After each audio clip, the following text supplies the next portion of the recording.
She was sentenced to death. Hi, welcome back to my channel, and surprise! We are not doing makeup today.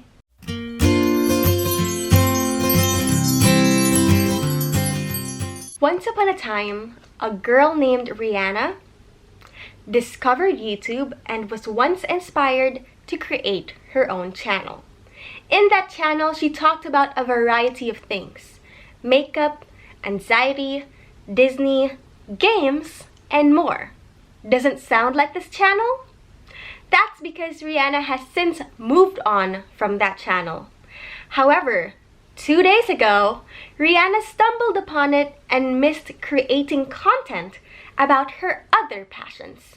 And that leads us to this video. Today, I am going to make a case against those who say that Disney princesses are bad role models. I've got the facts, the receipts, the tea. Cinderella? She's got the tea. Let's start with the classic Disney princesses. We have Snow White, Cinderella, and Aurora. Princesses that people say needed a prince, who needed to be saved. Well, okay, Aurora needed to be saved, but that's beside the point. I think the mistake here is that people are judging the characters of these princesses by the endings of their story. That's not how you judge the character of a person. So yes, their happy endings involved a man, but their journeys didn't. In fact, their journeys, their stories are centered upon a message that says that there is strength in kindness. Snow White was literally chased through the forest by a huntsman who wants to kill her in what was the most terrifying scene of my childhood, and she still managed to show kindness to the dwarves and to the old lady. She managed to keep a positive outlook. Cinderella was treated like a servant by her own family, and she still managed to wake up every morning and answer with a kind "Yes, stepmother." So if you take a step back and remove your adult criticizing lenses, you'll find that these classic princesses stories are about staying strong and keeping a kind heart, no matter what circumstance you're in, no matter what hardship is thrown at you. And one day, you will be rewarded for persevering. And I feel like this is a message that will always, always, always be relevant in our lives. Next, the Renaissance princesses: Ariel, Belle, Jasmine, Pocahontas, and Mulan.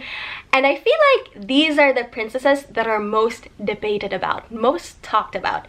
Are they good role models or not? And I'm here to say a definitive yes. And before you can say that Ariel left her family and kingdom for a man, let me stop you right there. So if the classic princesses tell us that there is strength in kindness, the Renaissance princesses tell us to be bold and to go after more than what is expected of us. And if that's not a strong, positive, and empowering message, then I don't know what is. Ariel was always fascinated with humans and the land above the sea. She was collecting trinkets of humans even before she met Prince Eric, which means that she already had a deep connection with humans and the human world even before meeting the human guy.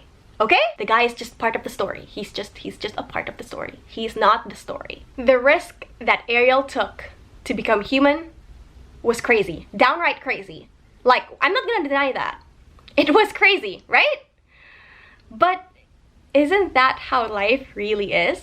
It's either we allow ourselves to stay confined in our own circumstances, or we sacrifice a lot. And Ariel was brave. She took that gamble. And honestly, so did Belle. Belle could have just married Gaston, the town hero, and given herself a high status in their small village. But she knew that she was so much more than just a trophy wife. She had a smart brain and a good heart, and she wasn't gonna waste that in a circumstance, in a situation that she did not feel like she belonged in. Belle took the risk when she decided not to settle.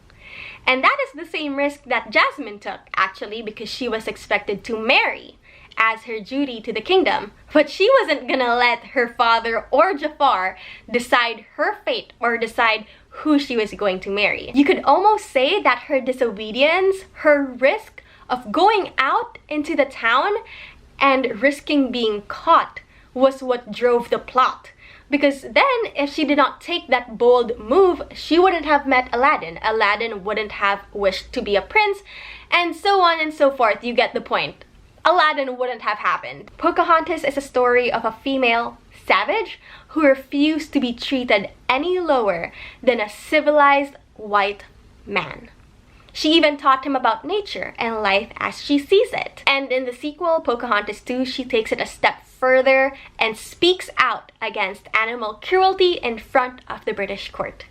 And last, we have Mulan, who is generally seen as a role model, and I have some things to get off my chest about this.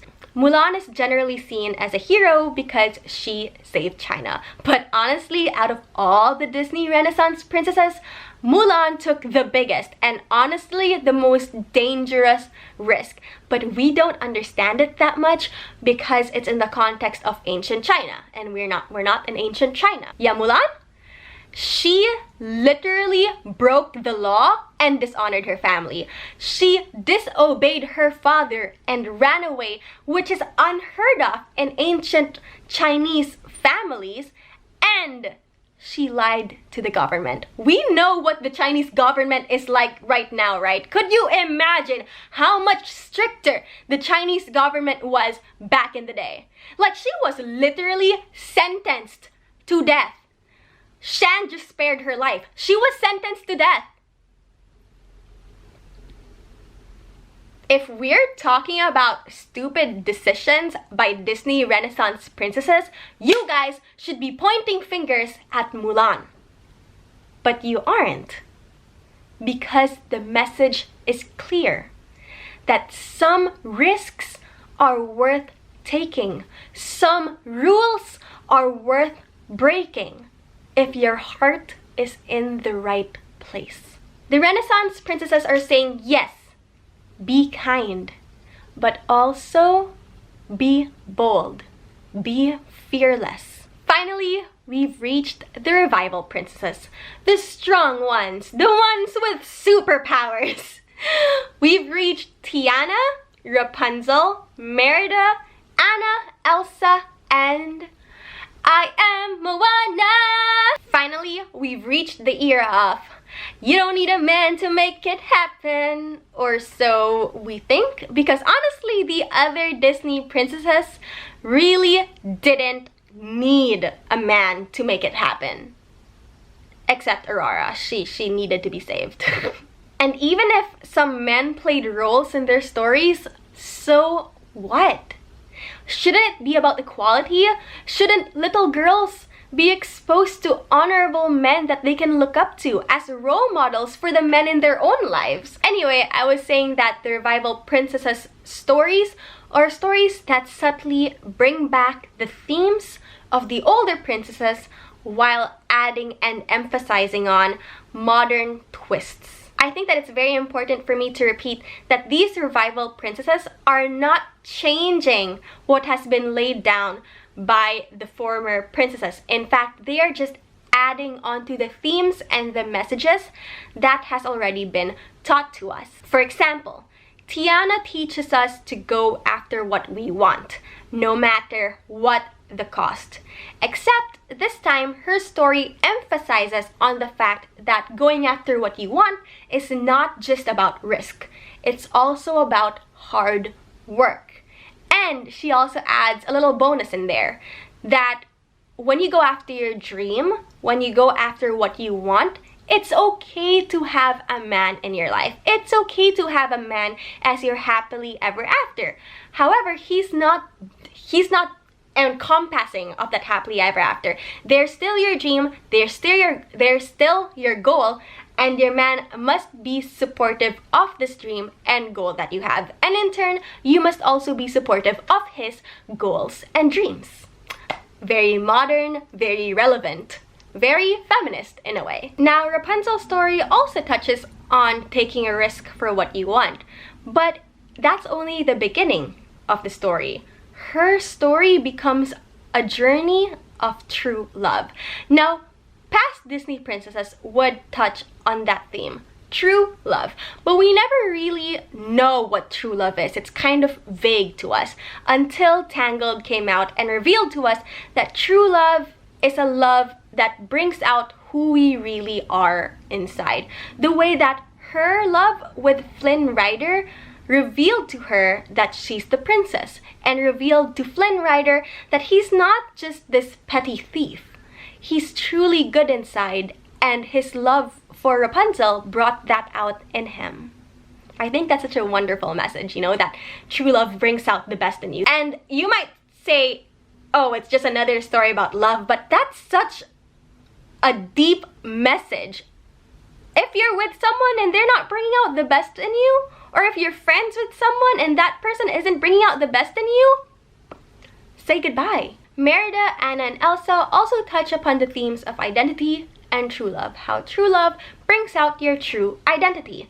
However, their spin is that true love can be found not just in romantic relationships, but in familial and friendly relationships. You can find it in mother-daughter and sisterly relationships. And also, Anna specifically shows us, her journey shows us, that true love can be found not just once in our lives. We can find true love with Elsa. Well, I'm not finding true love with Elsa. She found true love with Elsa, and she also found true love with Kristoff. So true love is not something that comes once in your life. It can come many times if you're just open to seeing it, to finding it, to accepting it, and giving it. Finally, Moana.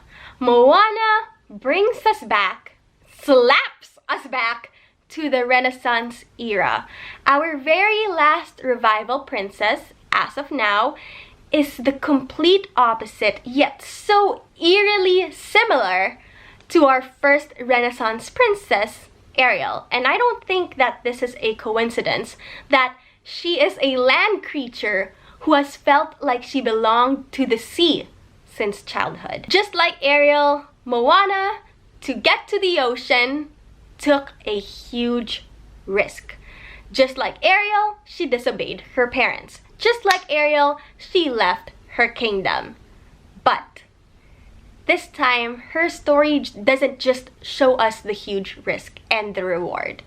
It shows us the journey of her emotions and how hard it is to actually make a huge decision like that. Moana shows us the internal struggles, the doubts, the pains, the pressure from family and society, and the insecurities that you feel when you take such a huge risk, when you make such a bold move, such a huge change in your life. There is a positive takeaway from every single Disney princess's story, except maybe Aurora. Someone please help me defend that woman, because I'm not saying she's a bad role model, but she didn't really do much in her own movies, so. The uniqueness of each Disney princess is what makes her beautiful, and the relatable themes in their fictional situations is what makes them timeless as their tales. So let me know what you guys think of my defense of the Disney princesses, and let me know down below, sound off, who your favorite Disney princess is. Don't forget to like, comment, and subscribe, and I will see you guys in my next video.